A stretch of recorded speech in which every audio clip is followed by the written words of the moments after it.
did not see it this morning? But We're not done I'll tomorrow. check, yeah. But yeah, It's that close. It is that close, yeah. And along the way, there's this mind the gap performance improvement. So this is sort of a homage to when we were in London and constantly being told to mind the gap as you get off the trains.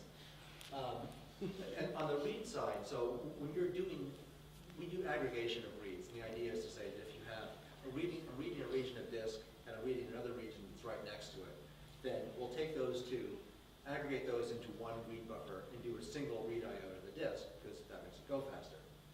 Well, something that comes up reasonably often is when you have these two regions, but they're not exactly adjacent. They're a little bit separated. So we put some code in a while ago that says, if you're doing a read and there's a little bit of a gap between the things you're reading, that's okay. Just aggregate across the pinky to pinky range here, read the whole wad, and this bit in the middle, the thumb to thumb part, well, we'll just throw that away because it's harmless to read it. Nobody cares about it for purposes of this. That's fine. Now, of course, in the case of writes, that's potentially more awkward because somebody says, I want to write this, I want to write this. There might actually be data there that somebody does care about. So you can't just blindly overwrite it. But what turns out is that because of the way RAID Z works, there are sometimes these little gaps that we have to leave. Essentially, it's however many parity disks we have to round up to that, a multiple of that, so that in the event of worst case fragmentation, we can at least make gang blocks out of the storage. Sort of a long implementation sob story, but what it turns into is you can have adjacent regions of data with one blank sector between them. So what the right side mind the gap thing does is it says, in the case of these one sector gaps between writes, go ahead and create an optional I/O that spans the region between that would allow those to aggregate. And it turns out that that actually improves write throughput quite a lot for RAID Z. If you look back to the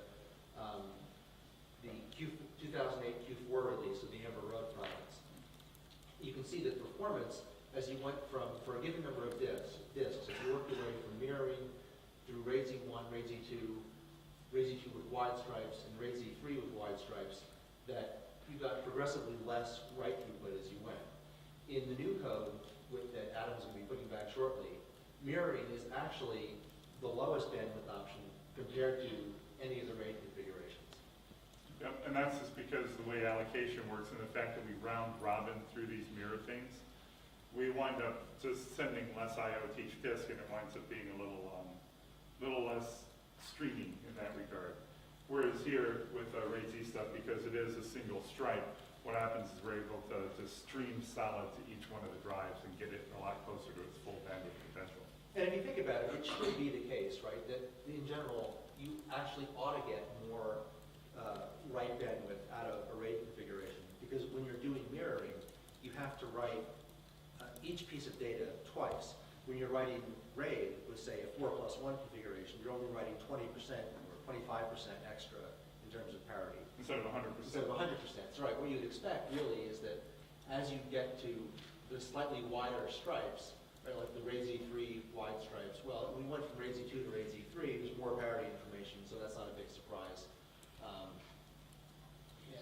But it's still not 100% overhead. Right, exactly. All right, dedupe. Yes. So, deduplication, which I think in the material for this talk was probably the title of this talk.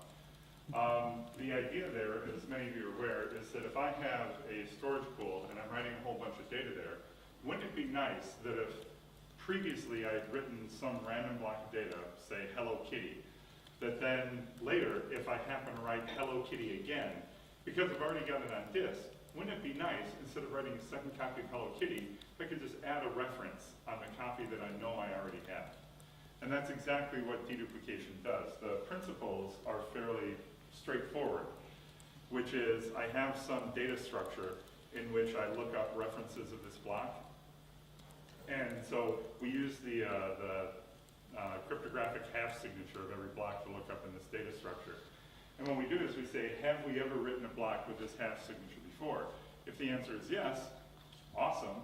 We just add a reference count to it, in that data structure, make note of that. And don't actually have to do the write, we just have added a reference count. On free, before what would happen is you never would have to update anything on disk except for the space map when you did a free. Now what you have to do is you have to go to this data structure you're having off to the side, decrement the reference count, and don't free anything until the reference count goes to 0. So that's the basic high-level principle of this. And where this comes up a lot is any place that you have tons of duplicated data. For example, in virtualization, where I have a bunch of, say, VMware disk images. This happens a lot because, say, like if you're doing Windows on these virtual machines, 80% or 90% of what's on disk is just another copy of Windows. Why do I have to store, N copies of Windows when really all I need is one copy?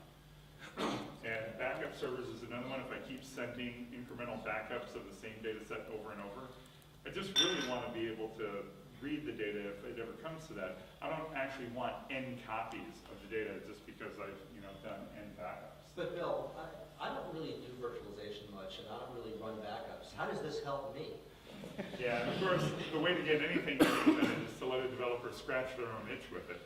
And the particular itch that Jeff and I have is we have a lot of build environments. We have a lot of copies of Solaris, 98% of which are the same, and all the objects that get built are the same. Wouldn't it be nice if on our little storage pools that we create for building Solaris, if we could just have N workspaces and all the blocks that are the same, we just have one copy of that data. Much more mileage and much more, you can stretch your in-memory cache a lot further with this as well. Right, because not only do you want to duplicate on disk, but if you just do it in a storage appliance and that's all, you really lost a lot of the potential value because DRAM is a much more precious resource than disk is. So if you reduce your data footprint 100 to 1 on disk, but it still inflates by a factor of 100 in DRAM, then you really haven't solved much. So if you think about running a virtualization form, we've got lots and lots of VM images running. You want to do exactly the same thing that the OS already does with, say, libc, when you have 1,000 processes running. You don't have 1,000 copies of libc in memory. You have one copy, and it's a shared page. So the same principle applies. We already have support for this. For example, you have a file system with multiple snapshots. There's only one copy of any given block in the ARC because it's an address-based cache. For the same reason, when stuff is deduped, there's only going to be one copy in the ARC. Big win on DRAM space. Yep, and of course, it behaves just like you would expect anything from ZFS to behave. It's always transactionally safe. It plays well with other ZFS features. So one of the things you have to have in order to turn on deduplication is a cryptographic hash. Right now we have SHA-56. There will probably be other options coming in the future. But one thing you would want to say is say ZFS set dedupe equals on for a given file system, and have it upgrade your checksum function to something cryptographically safe, if you need to, and just do all the grunt work that you would otherwise have to do automatically behind the scenes, so you don't have to worry about it. Question? How does it work with quotas? So the way it works with quotas, and this is obviously a very thorny problem, is it works kind of the way it has to work, which is every single person storing a block, whether it's deduplicated or not, gets charged for it. So if we so deduplication is really a cool space-saving feature. It doesn't get you extra mileage on your quota like compression does. And the reason is because you wind up with what's called the last reference problem. Is imagine that you stored Hello Kitty, I stored Hello Kitty. Well, if you stored it first and you got charged, then I stored it and I didn't get charged. What happens when you remove your copy?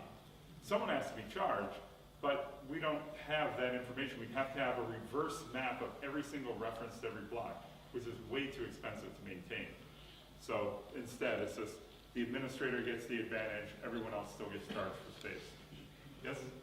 It's